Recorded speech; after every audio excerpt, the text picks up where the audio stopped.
ची प्रेरणा घेऊन लोकांनी त्याचे काम जे काम एक स्वतःचं एक दिशा ठरवली.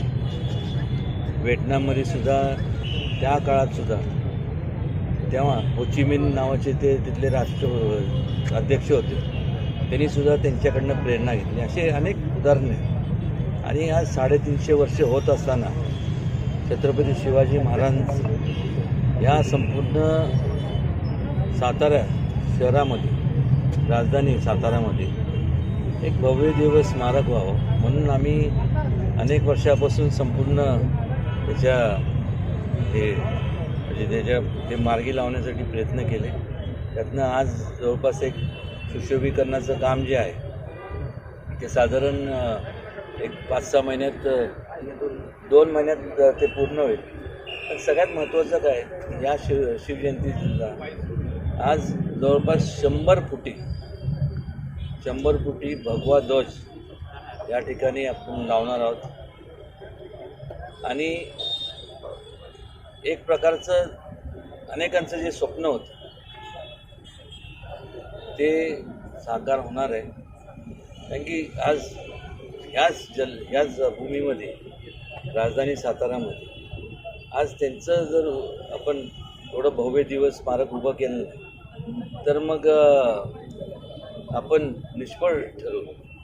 त्याचबरोबर हा संपूर्ण आता जे महाराजांचा आपण पुतळा पाहत आहे त्याची हाईटसुद्धा आपण वाढवणार आहोत. त्याचबरोबर संपूर्ण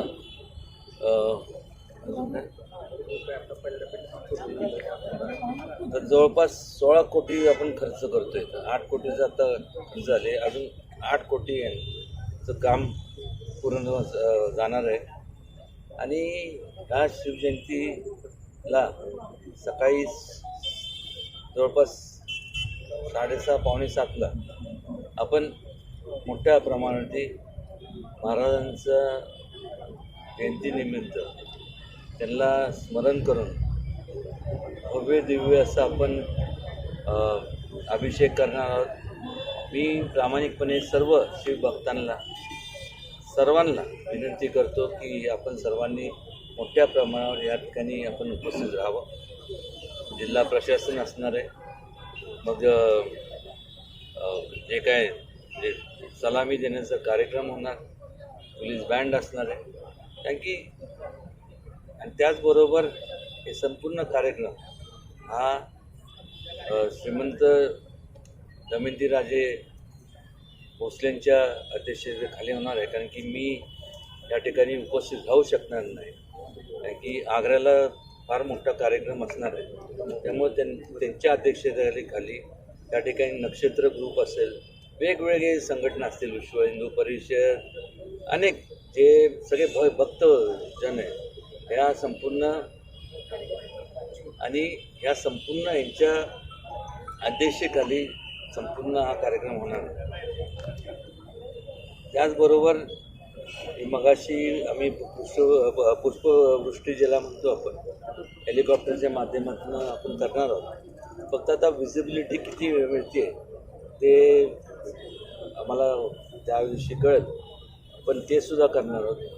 जास्तीत जास्त लोकांनी महाअभिषेकाला उपस्थित राहावं एवढी हात जोडून म्हणण्यापेक्षा आपल्या सगळ्यांचं कर्तव्य समजून प्रत्येकाने या ठिकाणी मोठ्या संख्येने उपस्थित राहावं.